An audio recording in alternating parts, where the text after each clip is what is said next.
हुआ है, आपके पार्टी के लोग आपके खिलाफ हाँ, काम किए? किए हैं। जो सत्य है सो सत्य है। तो आप अध्यक्ष होके ऐसा बोल रहे हैं, कौन काम किया ऐसा? छोड़िए, घाव घाव ही रहने दीजिए, चुभने चाहिए। क्या है, ऐसा नहीं है। उसके बाद जो भी हमारे वहाँ दिल्ली में रहते हैं झारखंड के लोग, इंजीनियर के पद पे कार्य कर रहे हैं। अब वो सुन रहा था मैं आपका इंटरव्यू कि वहाँ मीटिंग में जाने से पहले हाँ, आपको बोल रहे थे कि शर्ट जींस शर्ट और जींस लेके भी आए थे, हमने मना कर दिया। मतलब बदलेंगे नहीं आप? नहीं बदलेंगे सनीदा, अगर हम बदल जाएंगे तो उस भरोसे का क्या होगा? उन महिलाओं का, उन बच्चों का, उन बुजुर्गों का जो इतना उम्मीद हम पे जताए हैं, क्या होगा? मौत होगा, मौत एक दिन सबको आएगी, मर जाएंगे। चंदा के रूप में चर्चा है कि करोड़ों रुपए मिले। नहीं, क्या करोड़ों नहीं किए सनीदा, उस पैसे देखिए का? करोड़ों नहीं।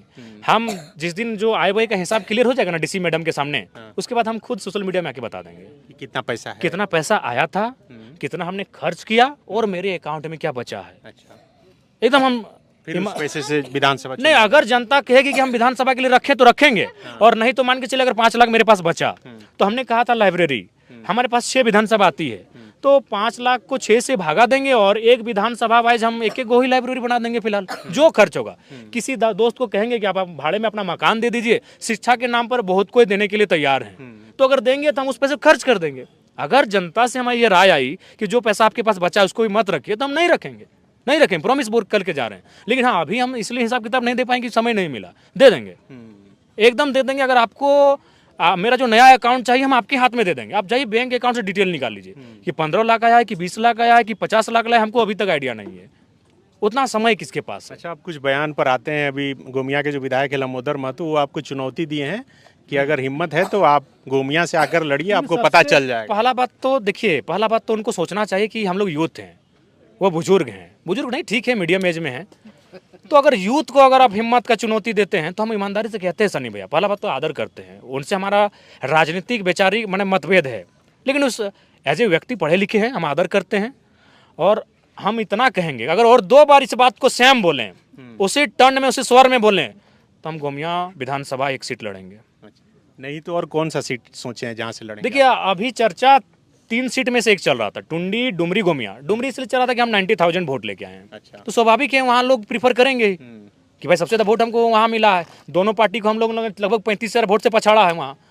तो ये 3 सीटें चर्चा में आ रही थी, बेरमो भी आ रही थी, और वहाँ से बाहर आपका मांडू रामगढ़ का भी चर्चा है, सिंदरी में भी हमारा धनबाद की 1 सीट से चर्चा है। 1 सीट से लड़ेंगे या 2 सीट 2 से? सीट से मतलब सोच रहे हैं। सोच रहे हैं, क्योंकि अगर हम जीतेंगे दोनों सीटें तो फायदा हमारी पार्टी को ही होगा। आखिर हम 1 सीट रखेंगे तो बाकी 1 सीट आप किसी को भी देंगे, उम्मीद फिर निकाल लेंगे। तो अगर आदरणीय लंबोदर बाबू फिर बार बार अगर इस बात को दोहराएंगे तो हम लोग गोमिया को सोचने पर मजबूर हो जाएंगे। वैसे भी गोमिया यानी झुमरा, गोमिया में ही, झुमरा पहाड़ गोमिया में ही आता है। तो यूथ से आप कनेक्ट रहे हैं, एकदम और यूथ ये का चुनाव से 95% पहले आप युवाओं के मुद्दे पर मुखर रहे हैं। अभी देखिए, नौकरी को लेकर यूथ लगातार सवाल खड़ा कर रहे हैं और इस सरकार पर प्रेशर भी बना रहे हैं। राजभवन से लेकर आयोग के कार्यालय के बाहर धरना प्रदर्शन चल रहा है। क्या मैसेज आपको सरकार की तरफ रहेगा? नहीं, खुला समर्थन है हमारे युवाओं का, उनके आंदोलन का हम लोग का समर्थन है, खुला समर्थन है। आप क्या चाहते हैं कि ज़्यादा से ज़्यादा नियुक्ति हो, या फिर पहले नीति बने उसके बाद नीति नियुक्ति बननी चाहिए, नहीं तो यहाँ के युवा ठगे जाएंगे। नीति तुरंत बनाइए, नियुक्ति हो, नीति और नियुक्ति के बीच समय नहीं लगना चाहिए। क्योंकि आप अगर आज भी अगर प्राइमरी स्कूल को खोजने जाएंगे तो बंगाल के टीचर का कब्जा है, +2 खोजने जाएंगे तो यूपी के टीचर का कब्जा है, और खदानों खोजने जाएंगे तो बिहार के लोगों का। क्योंकि मुझे भी आइडिया है कि किस सीट को कौन निकाल सकता है। दोनों दलों ने हमें सीधा ऑफर दिया था, एकदम सीधा, दिल्ली से डायरेक्ट टेलीफोन था, 1 से हमारा 18 मिनट टॉक हुआ था, 1 से 4 मिनट 45 सेकंड टॉक हुआ था कि आप लड़िए हमारी। और ऐसा नहीं कि आप 1 सीट से, क्योंकि हमने नेता नहीं रहे भैया, जनता का आशीर्वाद है, हम लोग जननेता हैं, किसी सीट से चुनाव लड़ने का मादा रखते हैं, 4-5 सीटों से चुनाव लड़ने का मादा रखते हैं। और उन्होंने वही ऑफर दिया था कि आप गिरिडीह से लड़िए, आपका मन हो धनबाद लड़िए, आपका मन हो आप रांची चले आइए। एक पार्टी ने तो हमको यहाँ तक कहा था कि अगर आप नहीं लड़ेगा तो देवेंद्र जी को मना दीजिए, आप एक लड़का हमको दे दीजिए चुनाव लड़ने के लिए, हम लोग को प्रत्याशी नहीं मिल रहा है। तो अगर हम लोग को सांसद बनना होता तो आज जयराम महतो के साथ आप नहीं बैठे होते, आज सांसद जयराम महतो के साथ आप बैठे होते। इसी से जुड़ा हुआ सवाल है, गांडे से भी आप नहीं उठा रहे, मर्ज नहीं करेंगे अगर जीतते हैं चुनाव तो? जैसे देखिए, नहीं, हम लोग हार जीत से ऊपर की पॉलिटिक्स करने के लिए आए हैं, कोई मर्ज नहीं करेंगे दादा। पोस्ट अलायंस पर जनता के राय के बाद हम लोग सोचेंगे, लेकिन मर्ज कहीं नहीं होगा, क्योंकि हम लोग एक ऐसी पॉलिटिक्स कर रहे हैं कि जहां हम लोग रुकेंगे आने वाली पीढ़ी वहां से स्टार्ट करेगी। देखिए पहले बात, अभी गिरिडीह अभी भी आप जाके देखिए, आप देवेंद्र दा का जहाँ कैंपेन वहाँ जाके देखिए, आज भी लोग अपने घरों में चावल इकट्ठा करके रखे हैं, आज भी लोग अपने घरों में आलू और प्याज इकट्ठा करके रखे हैं। उस विश्वास का कत्ल नहीं होगा दादा, चुनाव हार जाएंगे, क्या होगा? यहाँ जीने के लिए कोई थोड़ी आया है, लेकिन उन भरोसे के साथ उन भरोसे का कत्ल नहीं किया जाएगा। हम लोग सैद्धांतिक पॉलिटिक्स करने आए हैं। बोले तो अगर हमको अपनी महत्वाकांक्षा होती, हम संसद में होते। आज हम संसद में होते, जब 3.5 लाख वोट हम अकेले ला सकते हैं, अपने दम पर ला सकते हैं, तो दोनों पार्टियां हमें टिकट कर रही थी। आराम से एनडीए और यूपीए को चयन करते किसी सीट से और निकल जाते, संसद भवन में कमरा भी मिल जाता और झारखंड की समस्याओं को उस पार्टी से रख देते। लेकिन उस भरोसे का क्या होगा? जो 85 साल की बूढ़ी महिलाएं आज खाना नहीं खा पा रही हैं। हम कई बार उनसे मिलने गए कि अभी चुनाव बहुत है, हम लोग अभी 29 साल के आगे भी चुनाव लड़ेंगे। रो रही हैं, 5-6 साल की बच्चियां रो रही हैं कि नहीं कैसे हार गए टाइगर। तो उस भरोसे को हम लोग कहीं ना कहीं दरकिनार नहीं कर सकते हैं। दुनिया चौधरी को मंत्रिमंडल में जगह नहीं मिला, उसका फैक्टर जयराम महतो को बता रहे हैं। देखिए उसका फैक्टर वो स्वयं है, इसलिए स्वयं है कि उन्होंने कभी नहीं कहा कि हम लोग उनका मुद्दा क्या होगा। उन्होंने एक ही चीज़ कहा कि जयराम से ऊपर है राम, और स्वाभाविक है, हम लोग इंसान हैं, राम जी हमसे ऊपर हैं। लेकिन क्या भगवान राम के नाम पर चुनाव लड़ना चाहिए? मुद्दे हैं लड़ने के लिए, आप उन मुद्दों पे लड़िए। अब तो मैंने राम को, अल्लाह को दूर रखी राजनीति से। कब तक इस देश की राजनीति को यूं ही मतलब धार्मिक उन्माद में लोग रखेंगे? हम चाहते हैं कि पढ़े लिखे नौजवान जब आ रहे हैं राजनीति में, तो कम से कम राजनीति को शुद्ध रखें। इनमें उनका स्वयं दोष है। अगर उनकी स्ट्रेटजी होती, अगर वो गाँव जाते हैं तो जयराम आते हैं क्यों रणभूमि में? अगर आज माननीय सांसद महोदय गांव जाते हैं, लोगों के बीच बैठते हैं, तो जयराम महतो क्यों आते हैं? एक 29 साल का लड़का जिसका अभी तक आज 1 साल हम लोग का पूरा हो रहा है पार्टी का मैंने निर्माण किया हुआ, 1 साल में यहाँ तक कैसे आता मैडम बताइए? कहीं ना कहीं उनकी खामियां हैं, उनको बोलिए और साथ ही साथ सबको संदेश देंगे कि आपका जो पॉलिटिक्स करने का तरीका है उसको भी बदलिए। आप मेरा 581 वोट है, उनका 50 वोट नहीं है, वो बुरी तरफ पीटे हैं। तो अगर डॉक्टर लंबोदर बाबू एक पीएचडी स्कॉलर हैं, एक राज्य की एक ऊंची सेवा को दे चुके हैं, और हम लोग चूँकि युवा हैं, हमारे मुख से त्रुटिपूर्ण बातें कभी निकल सकती है, लेकिन उनको एक सज्जन व्यक्ति हैं। अगर वो इस प्रकार की बच्चों जैसी चुनौतियां दे रहे हैं, तो मुझे लगता है थोड़ा सा लिमिट में ही चुनौतियां दें, नहीं तो अगर स्वीकार कर लिए तो फिर दिक्कत उन्हीं को होगी, और जोरदार दिक्कत होगी। देखिए उन्हीं का सवाल जो उन्होंने सवाल किया था, देखिए ढोलू महतो का सवाल, देखिए एक बात सुनिए, क्या समर्थन क्या ढोलू महतो का विधानसभा बागमारा है, वहाँ चंद्रप्रकाश चौधरी जी हमसे 40,000 वोट से लीड करते हैं। तो अगर ढोलू को मेरा समर्थन होता तो हम 40 से लीड करते हैं। अगर ढोलू जी का समर्थन हमको होता, हम वहाँ 46,000 वोट लाएं, बहुत अच्छा लाएं, क्योंकि बागमारा एक शहरी क्षेत्र है प्लस ढोलू का क्षेत्र है, वहाँ से एक नया लड़का 47,000 वोट लाता है, ये बहुत बड़ी बात है। अगर उनका समर्थन होता तो कम से कम मेरा 70 से 75 होना चाहिए था। चीज़ों को समझिए, हम वहाँ तीसरे पायदान पर हैं। अतः बागमारा विधायक जो वर्तमान में सांसद बन चुके हैं, उनका कोई संबंध नहीं रहा है। ये एक मीडिया में आया था, लेकिन वो सच्चाई नहीं है। विधानसभा चुनाव में सामान्य वर्गों को क्या टिकट देना? बिल्कुल, क्यों नहीं है, हर एक वर्ग हर एक तबका सबके साथ लेकर चलना है। अरे हम लोग बिल्कुल देंगे। आज होश हवास में इतने मीडिया कर्मियों के माध्यम से कह रहे हैं, स्वर्ण वर्ग को भी हम लोग विधानसभा में उतारेंगे, और बाकायदा हम लोग चाहेंगे कि एकेडमिक लोग आए, कुछ पत्रकारिता से भी लोग आए। हम तो सनिदा को ऑफर कर रहे हैं, गोड्डा की किसी एक सीट को चयन करें, अभी 6 महीना का समय है, गोड्डा महागामा पोड़ा हट एक सीट का चयन करें। हम आपके सामने कह रहे हैं, अगर सनिदा एक सीट का चयन करते हैं गोड्डा से, तो हमारे प्रत्याशी होंगे। उम्मीदवार या फिर गैर थे? मैं देखिए, हाँ सवाल कर रही है दीदी, प्रत्याशी थे आपके जितने कैंडिडेट थे, लगभग तीसरे पायदान पर रहे। बहुत मेहनत किया सनिदा, उनको फिर से मौका। देखिए ये संगठन तय करेगी। पहला बात तो उनको हम लोग सांसद मान चुके हैं, तो वे सांसद की तैयारी कर ही रहे हैं। 2029 में निश्चय सांसद बनेंगे, लेकिन उसके बावजूद अगर संगठन को लगा कि वे विधानसभा में आने चाहिए, तो संगठन जैसा तय करेगी, संसद तय करेगी। दिया था कि जो सांसद का चुनाव लड़ेंगे वो विधायक नहीं लड़ेंगे। हाँ, ये हमने इसलिए कहा था कि हम लोग सत्ता के विकेंद्रीकरण की बात कर रहे हैं, नए नए चेहरों की बात कर रहे हैं, तो हम लोग चाहते हैं कि बाकी जो पार्टियां उनसे अलग पॉलिटिक्स करें। तो अगर जरूरत पड़ी उन प्रत्याशियों की, तो हम लोग लेके आएंगे उनको विधानसभा में।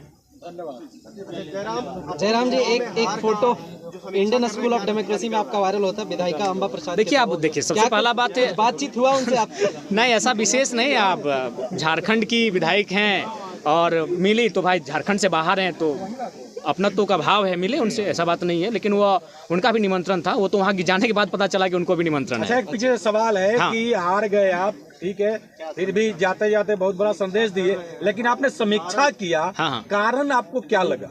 देखिए समीक्षा में कारण यही लगा कि इस बार जो देश का माहौल अभी भी इस बार रहा कि हम लोग देखिए, हम लोग वोट अपनी रास्ता कहाँ तैयार कर रहे थे। अगर मैं गिरिडीह लोकसभा की बात करूं तो 3.25 लाख से 3.5 लाख एनडीए वोटर हैं। एनडीए का प्रत्याशी कोई रहे, आपराधिक मामला रहे, वो अच्छा काम करे या ना करे, वो अगर पैरासूट से भी आए, अगर वो कन्याकुमारी और कश्मीर से भी अगर आके गिरिडीह में चुनाव लड़ता तो उसको 3 लाख 3.5 लाख वोट आते ही आते हैं। तो यानी एक वोट आपका था एनडीए का जो 3.5 लाख के आसपास खड़ा हो रहा है। प्रत्याशी से कोई मतलब नहीं, अच्छा है बुरा है, काम करे ना करे कोई मतलब नहीं है। और ठीक उसके उल्टा भी 3 लाख वोट खड़ा है कि हम एनडीए को नहीं देंगे। तो उन 3-3 लाख वोटों के बीच अगर जयराम महतो 3.5 लाख वोट कर ले आता है तो बहुत बड़ा कलेजा, जिगर और बहादुरी का काम है। हम लोग एक जो नई पहचान बनाए, बहुत चैलेंजिंग विषय था, क्योंकि आप किसी भी लोकसभा में देख लीजिए 3 लाख वोट एनडीए का है और 3 लाख ठीक इस विचारधारा के विपरीत वोट है। और उस भीड़ में आप एंट्री करते हैं बिना किसी संसाधन के, बिना किसी बूथ मैनेजमेंट के, बिना किसी टीम के, और आप उसी के अनुपात में वोट लेके आते हैं। ये हमारे लिए गौरव का विषय है। देखिए, हम उन्हीं के सवाल पे चलेंगे। थोड़ा सा हालांकि आपको खराब लग नहीं, खराब नहीं लगेगा, क्योंकि जो हम लोग महसूस कर रहे हैं कि आप विधानसभा चुनाव में अब उतर रहे हैं। अब बात है शहरी क्षेत्र का, ठीक है, ग्रामीण क्षेत्रों में आपकी पकड़ है, लेकिन शहरी क्षेत्र जो है, जो बाहरी भीतरी का एक धब्बा आप पे लग गया है, इसको कैसे आप धोएंगे?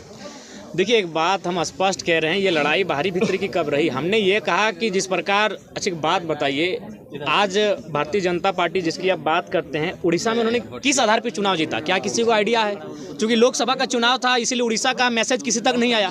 भारतीय जनता पार्टी ने किस बेस पे उड़ीसा का चुनाव जीता? अभी कहाँ 5 बार के सीएम पटनायक जी 5 बार के काबिल सीएम को पटकनी दिया, क्या आधार था? पांडियन, बीके पांडियन, जो कह सकते हैं कि चूंकि ये तो विवाहित शायद नहीं है माननीय मुख्यमंत्री, मुझे उतनी जानकारी नहीं, उनका बच्चा शायद नहीं है, तो उनको अडॉप्ट कर रहे थे एज ए सीएम। पांडियन कौन है? साउथ के हैं। बीजेपी उड़ीसा में क्या नारा देती है कि साउथ इंडियन उड़ीसा में नहीं चलेंगे। तो हम भी वही चाहते हैं कि कोई भी पूरे भारत के लोग यहाँ आए, अपना व्यवसाय करें, रहें, खाएं, लेकिन नेतृत्व झारखंड के मूलवासी करेंगे। यही बीजेपी का नारा है। पब्लिक जनता को लेके आप क्या? जनता को हम स्पष्ट कहेंगे, बिल्कुल आप ये जो भाव उत्पन्न हो रहा है, चूंकि हमारे भी लोकसभा में ये आया था कि जयराम जीतेगा तो आपको बस में बैठ के घर जाना होगा, बिल्कुल ये गलत बातें हैं। आप जहां रहते हैं, वहां आप जिस नौकरी को करते हैं, आप जहां लीगली तरीके से रहते हैं, स्वागत है आपका। हमारे लोग भी लगभग 16 से 18 लाख लोग प्रदेशों में रहते हैं, ऐसा नहीं है ये केवल भ्रम है। लेकिन हाँ, नेतृत्व का अवसर इस राज्य के लोगों को मिले, ये सबको स्वीकारना होगा।